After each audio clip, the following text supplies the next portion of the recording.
Thales प्रमेय। Thales प्रमेय है किसी त्रिभुज में एक भुजा के समांतर खींची गई रेखा। थेल्स प्रमेय है किसी त्रिभुज में एक भुजा के समांतर खींची गई रेखा अन्य दो भुजा को समान अनुपात में विभाजित करता है। जैसे ले लें त्रिभुज ए बी सी में, त्रिभुज ए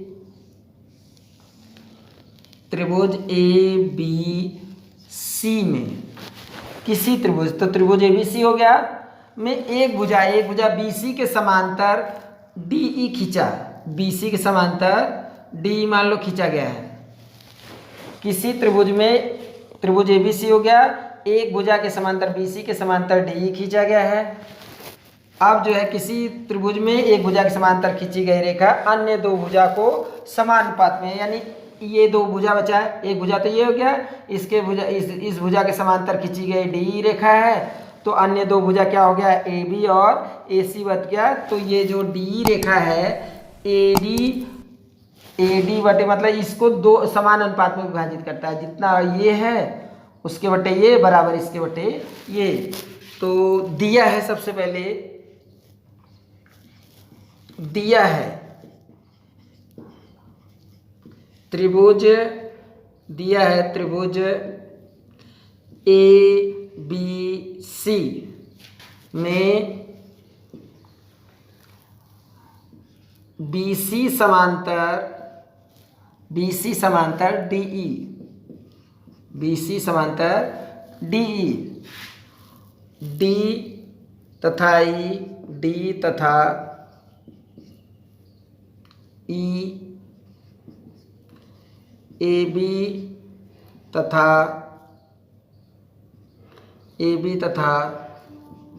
ए सी को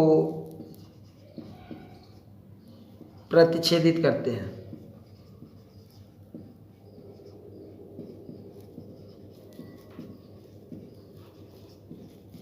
रचना हो गया। सिद्ध करना है, सिद्ध करना है कि ये इनको समान अनुपात में विभाजित करता है, अन्य दो भुजा को समान अनुपात, यानी ए डी बटे डी बी बराबर ए ई बटे ई सी, ये आपको सिद्ध करना है। इसके बाद सिद्ध करने के बाद रचना सिद्ध करने के बाद रचना लिखना है कि D को C से मिलाया, रचना को हम लोग डॉट डॉट से दिखा दे रहे हैं, D को C से और B को E से मिलाया, B को E से मिलाया, D को C से तथा B को E से मिलाया।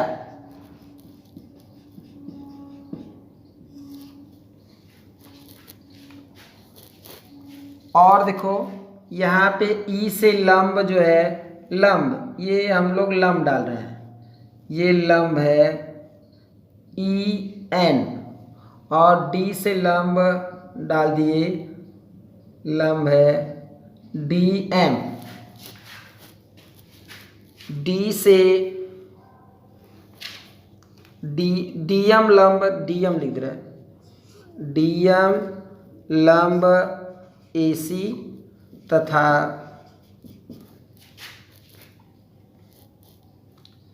EN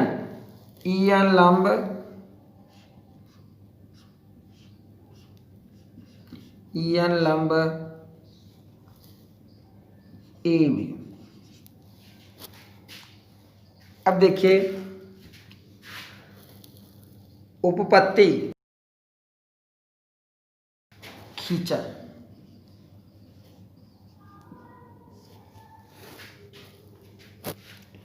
उपपत्ति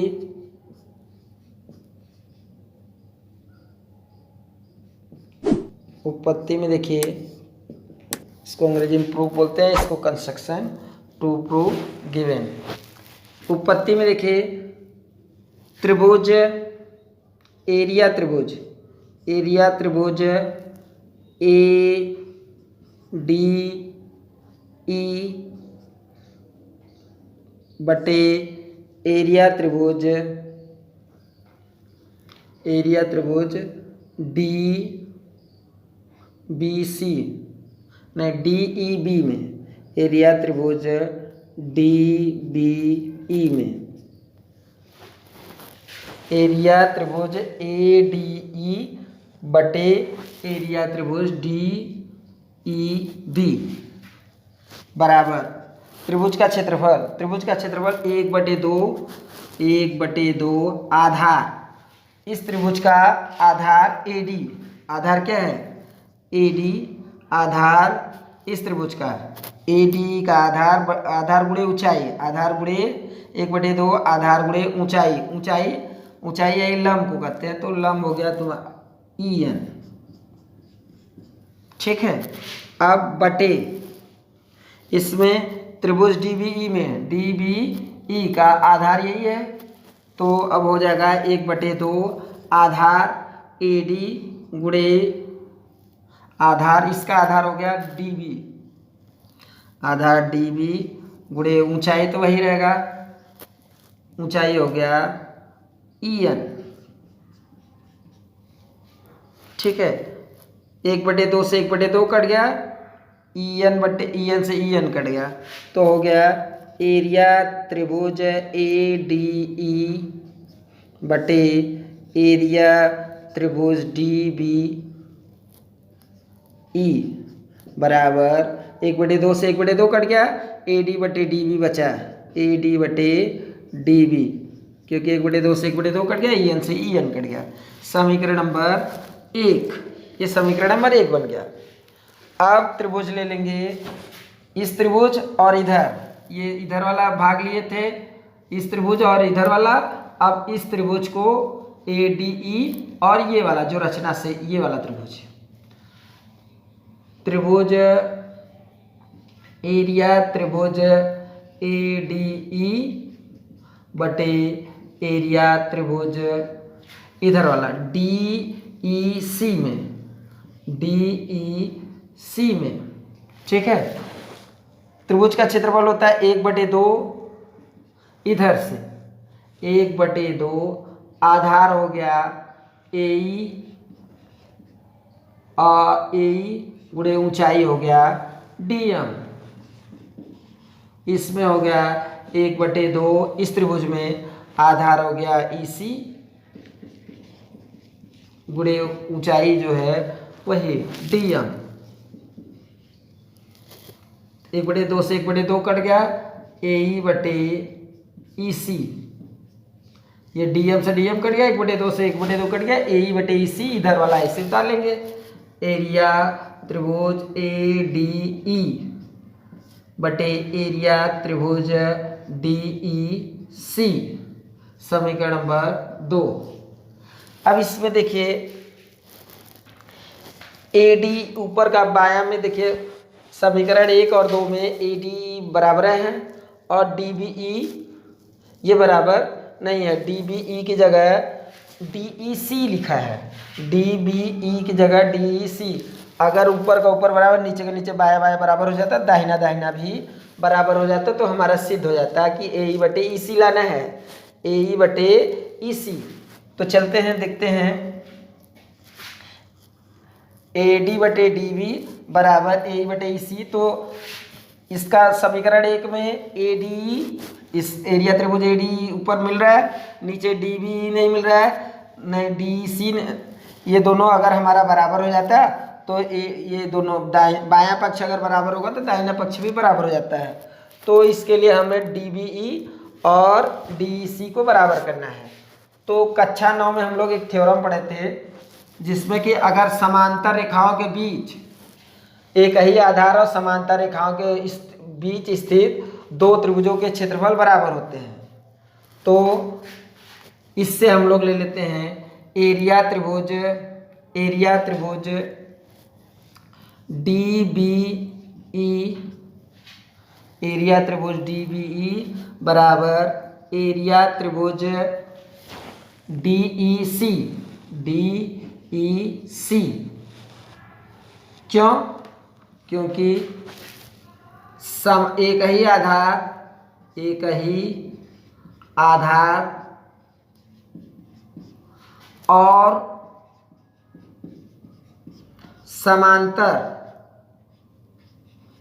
आधार और समांतर रेखा के बीच स्थित त्रिभुजों के क्षेत्रफल बराबर होते हैं। ये कक्षा 9 में एक प्रमेय है कि एक ही आधार है। मान लीजिए डी दोनों त्रिभुज के लिए एक ही आधार हो गया और ये दोनों BC और DE के समांतर रचना में है। तो मतलब दिया में है कि AB BC समांतर DE, तो दोनों एक ही आधार DE हो गया और दोनों समांतर रेखाओं के बीच में स्थित त्रिभुज का क्षेत्रफल त्रिभुज है, तो एक ही आधार और समांतर रेखा के बीच में स्थित त्रिभुजों के क्षेत्रफल बराबर होते हैं। इसलिए ये एरिया त्रिभुज DBE, ये इसका एरिया, ये वाला एरिया और ये वाले इसका एरिया जो है दोनों बराबर हो गए। तो बराबर हो गए। ये समीकरण नंबर 3। समीकरण 2 में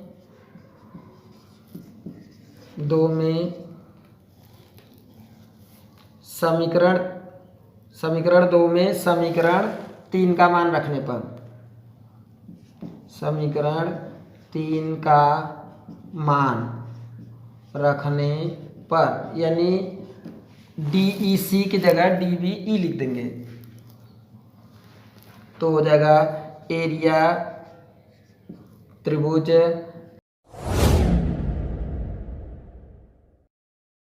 बराबर एरिया त्रिभुज। समीकरण 2 में समीकरण 3 का मान रखने पर एरिया त्रिभुज ADE बटे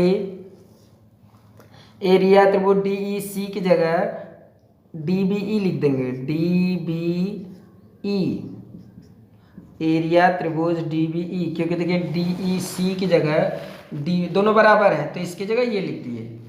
तो अब जो है बराबर AE बटे EC।